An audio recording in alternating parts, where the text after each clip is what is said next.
Welcome back, everyone, to another story. We really hope you enjoy The Cursed Mirror.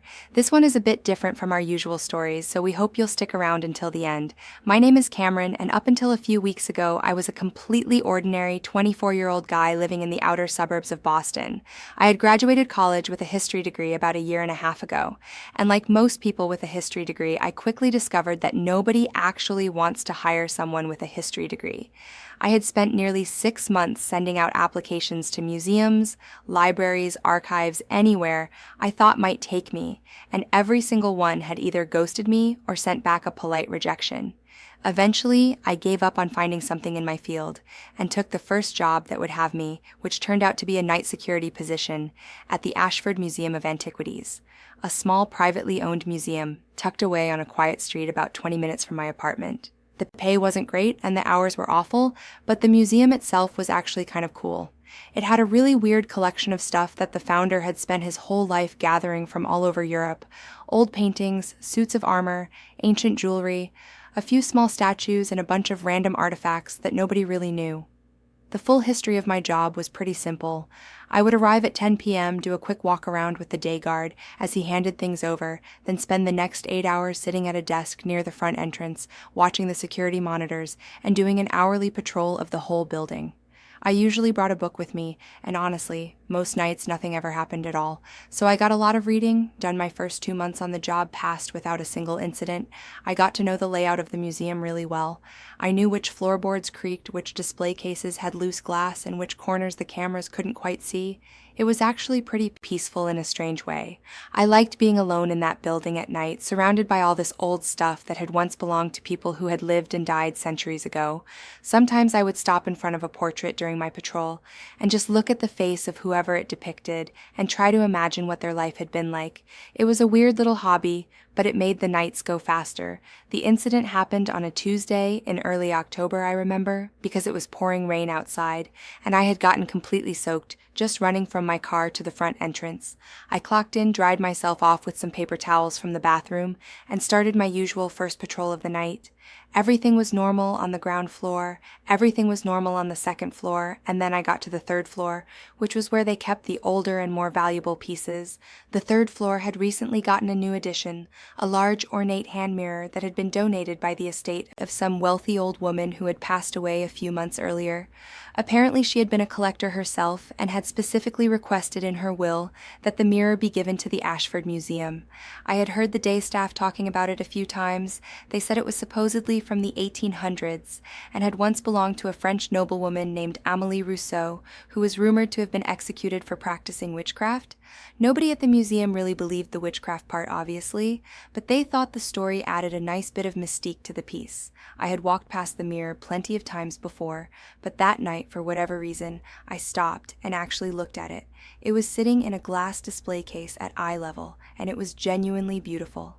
The frame was silver and covered in intricate carvings of vines and flowers and small human faces. The handle was long and curved and had a small blue stone set into the base. The glass itself was slightly cloudy, but not so cloudy that you couldn't see your reflection. I looked at my own reflection in it, and for just a split second I thought I saw something else looking back at me. It wasn't my face, it was a woman's face. Pale skin, dark hair, sad eyes. I blinked, and it was gone. I laughed at myself out loud, thinking I was just tired and imagining things, and then I noticed something: the display case wasn't locked.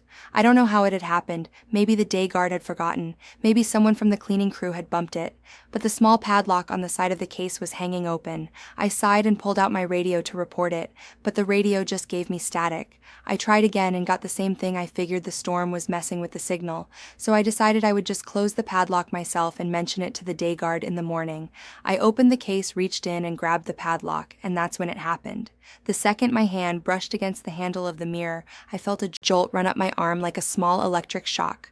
I gasped and pulled my hand back, but the sensation didn't stop.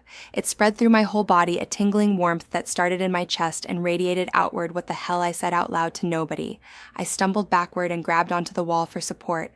My vision went blurry for a second, and then everything snapped back into focus. I stood there breathing hard for maybe 30 seconds, waiting for whatever it was to pass, but nothing else happened. I felt fine now, maybe a little lightheaded, but otherwise okay. I looked back at the mirror mirror suspiciously. It was just sitting there in the case, looking completely normal. I told myself I had probably just gotten a static shock from the humidity in the room. I closed the padlock, finished my patrol, and went back downstairs. The rest of my shift was uneventful. I read my book. I did my patrols. I clocked out at 6 a.m. and drove home when I got back to my apartment. I was exhausted.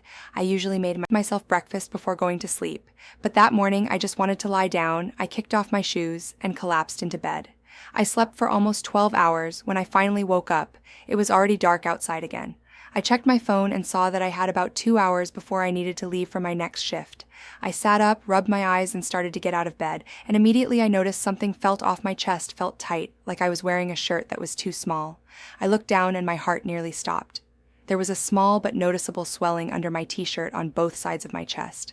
I stared at it for a few seconds, not really believing what I was seeing. Then I slowly lifted the shirt up and looked underneath. There was no denying it. My chest had definitely started to develop the beginnings of what could only be described as breasts. They weren't large, just small mounds about the size of half a lemon each, but they were unmistakably there. I ran to the bathroom and looked at myself in the mirror above the sink. My face looked mostly the same, but there was something subtly different about it. My jaw looked a little softer, my lips looked a little fuller, my skin looked smoother than usual. I ran my hands over my face, and it definitely felt different too. "What is happening to me?" I said out loud. Staring at my own reflection, my voice sounded normal. At least that was one small comfort. I checked the rest of my body. My arms looked a bit thinner than I remembered. My waist looked slightly narrower. I stepped on the bathroom scale, and my weight had dropped by almost 8 pounds overnight, which was medically impossible. I sat down on the edge of the bathtub and tried to think rationally about what could possibly be happening. The only unusual thing I had done recently was touch that mirror at work. I remembered the electric shock and the warm feeling that had spread through my body. I remembered the woman's face. I thought I had seen reflected in the glass Amélie Rousseau accused of witchcraft executed centuries ago. I felt a chill run down my spine, but I told myself that was ridiculous. Mirrors don't turn people into other people. That only happens in stories. Still, I couldn't deny that something was clearly wrong with me. I called in sick to work. I told my supervisor I had come down with something bad, and I didn't know when I'd be able to come back. He was annoyed, but he said he would find someone to cover my shifts for the rest of the week. I hung up and just sat there in my apartment trying to figure out what to do next. I thought about going to a doctor, but what would I even tell them? My chest is growing and I lost 8 pounds overnight, and I think it's because I touched a haunted mirror. They would either laugh at me or send me to a psychiatric hospital. I decided to just wait and see if things went back to normal on their own. Maybe it was a temporary thing. Maybe by tomorrow morning everything would be back to how it had been that night. I barely slept when I did doze off. I had strange, vivid dreams about a woman with dark hair standing in a candlelit room speaking to me in French, which I don't understand, a language I don't even speak. She was crying and reaching out toward me, and every time I got close enough to see her face clearly, I would wake up drenched in sweat by the next morning. Things had definitely not gone back to normal. In fact, they had gotten worse, a lot worse, when I looked in the mirror. The changes from the previous day had continued. My chest was now noticeably larger. The swellings had grown to about the size of small oranges. My hips felt wider. I could feel it in the way my pants sat on my body. My hair, which I usually kept short, had grown at least 2 inches overnight, and it looked softer and finer than my usual hair. I stared at myself for a long time and started to cry. I didn't know what else to do. This was really happening to me, and I had no idea how to stop it. I spent the whole day sitting on my couch just watching the changes progress. It was slow enough that I couldn't see it happening in real time, but every time I got up and checked myself in the mirror, something else was different by the evening. My face had become clearly feminine, my cheekbones had lifted, my eyes looked larger, my lips looked fuller and softer. My chest had grown to what I guessed was a small B cup, and my waist had narrowed significantly. I had to hold my pants up with my hand when I walked, because they were falling off my hips. I tried to eat something for dinner, but I wasn't hungry. I felt like something inside of me was actively working to reshape my body, and I was just along for the ride. I called my friend Jordan that evening, not to tell him what was happening, but just because I needed to hear a familiar voice. We talked for about half an hour about nothing in particular, And at the end of the call, he said, "Dude, you sound weird. Are you sure you're okay?" I told him I was just getting over being sick and hung up quickly. Then I ran to the mirror and tried talking out loud to myself, and I realized with a shock that my voice had started to change too. It was still recognizably mine, but it was higher than before, softer, more musical. I sat down on the floor and just let myself cry again. I didn't know what to do. I felt completely alone.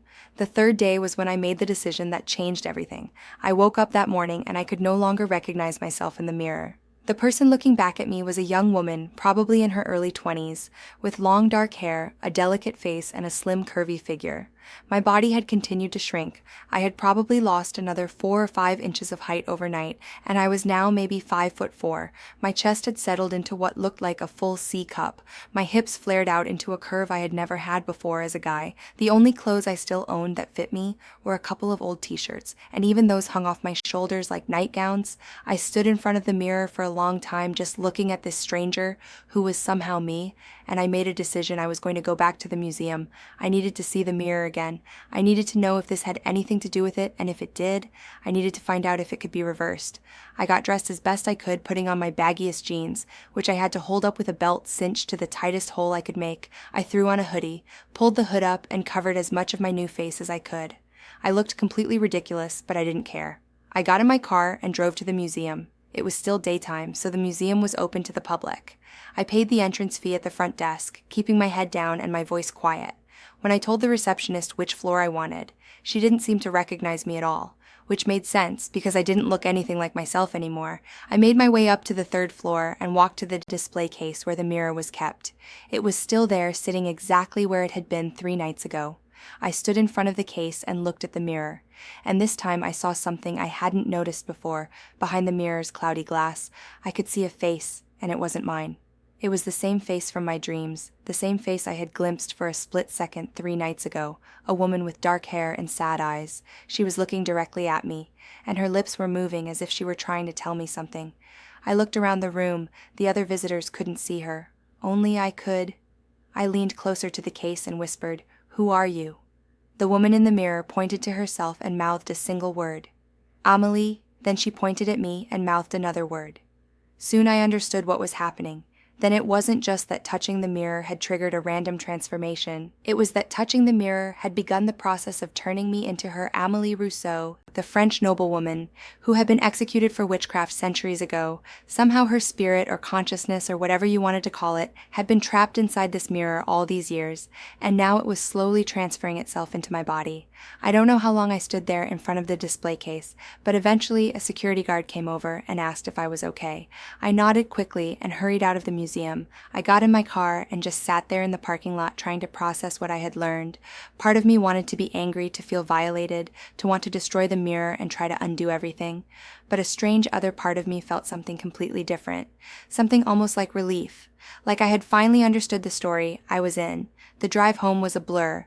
When I got back to my apartment, I stood in front of my bathroom mirror again, and this time I really looked at myself. The face staring back at me was undeniably beautiful, and there was something in the eyes that wasn't quite me anymore. Something older, something wiser, something a little sad. "Hello, Amelie," I said quietly to the woman in the mirror. I felt something like a whisper in the back of my mind, a response that wasn't quite words, but that carried the shape of a greeting. She was there, I could feel her. The transformation continued over the next few days. I stopped fighting it. I stopped even really thinking about it. I just let it happen. I ordered some clothes online in my new size, trying my best to guess measurements. I bought some basic toiletries and beauty products. I threw out most of my old male clothes. I called my supervisor at the museum and told him I needed to quit. For personal reasons, he was disappointed, but he didn't ask too many questions on the 7th day after touching the mirror. The physical transformation finally seemed to stop. I stood in front of my bathroom mirror, completely naked, and examined my new body from head to toe. I was maybe 5'3", slim but curvy, with a full chest, a narrow waist, and long dark hair that reached almost to my lower back. My skin was pale and smooth. My face was heart-shaped with high cheekbones and full lips, and eyes that were a deep hazel color that shifted between green and brown depending on the light. I looked like a completely different person because I was a completely different person, or at least most of me was. And this is where things get harder to explain because I'm still figuring it out myself. Amelie's consciousness didn't fully replace mine. We sort of merged together. I still remember being Cameron. I still remember growing up in Boston, going to college, my parents, my friends, my old job at the museum. But I also remember other things now. I remember being a little girl in a large stone house in the French countryside. I remember learning to embroider from my mother. I remember dancing at a ball when I was 17 and meeting a young man who I would later fall in love with. I remember being accused of witchcraft by a jealous cousin. I remember the fear of the trial and the day of my execution. And I remember the strange, floating, cold sensation of being pulled into the mirror. The last thing I saw before centuries of darkness. These memories aren't mine, but they also somehow are. It's like I've lived two lives, and both of them belong to me now. Amelie and I share this body. Now we share a mind, we share a name. We go by Amelie because it feels right, and because Cameron doesn't fit anymore. I have her memories, her sensibilities, her love of old music, and her habit of humming to herself while she works. And she has my modern knowledge, my familiarity with the world I now live in, my sense of humor, and my stubborn refusal to be afraid of anything for very long. We get along. It's strange to say that about someone who essentially took over my body. But it's true. I've come to think of her as a friend. A very close friend, the closest possible friend, one who lives inside my skin. I've slowly built a new life over the past few weeks. I told my landlord I was Cameron's cousin and that Cameron had moved out unexpectedly and asked me to take over the apartment. He was suspicious at first, but I paid 2 months' rent up front in cash and he stopped asking questions. I let my friends slowly drift away because I couldn't explain what had happened to me and I didn't want to lie to them forever. I sold Cameron's car and bought a smaller, cheaper one.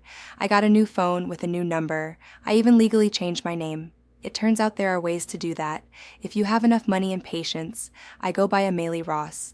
Now, Ross being an anglicized version of Rousseau, I found a job at a small used bookstore not far from my apartment. The owner is a sweet older woman who thinks I'm quiet and thoughtful and reminds her of her granddaughter. I read a lot, I write a lot, I take long walks in the park, I've started learning French properly, and I discovered that I already know most of it, just from Amelie's memories. I've made a few new friends, people who never knew Cameron, people who only know Amelie, the version of me that exists now. And here's the strangest thing of all. I'm happy. I'm really genuinely, honestly happy in a way I don't think Cameron ever really was. Cameron had spent his whole life feeling vaguely lost, like he was supposed to be doing something else, being someone else. And now I understand why, maybe on some level, he was always supposed to end up here. Maybe the mirror didn't randomly choose him. Maybe there was a reason I was the one working at that museum on that particular night. Maybe Amelie had been waiting centuries for someone like me to come along, someone who could carry her forward into a new life, someone who was ready to become someone new, even if he didn't know it yet.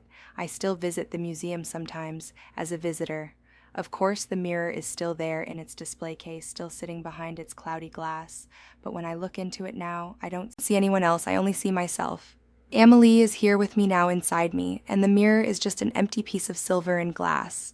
I think about Cameron sometimes. I miss him in a strange way, like missing a friend who moved to another country a long time ago. I hope he would be proud of what I've built, with the pieces of him that remain.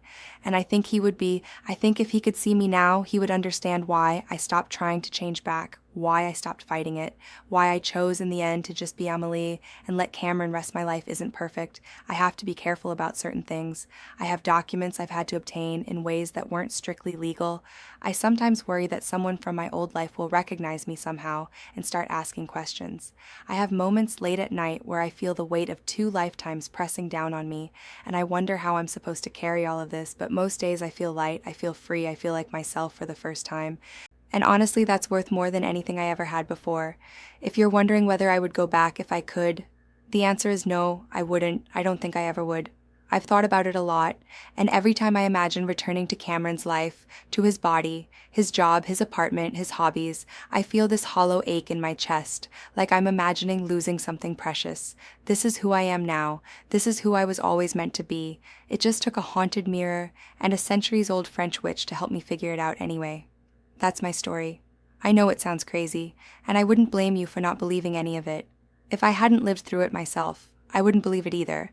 But it happened, and I'm still here, and I'm still Emily, and I wouldn't change a single thing. Thanks for watching this video. More videos will be coming very soon. We would really appreciate it if you would like this video and subscribe to our channel. Thanks for watching.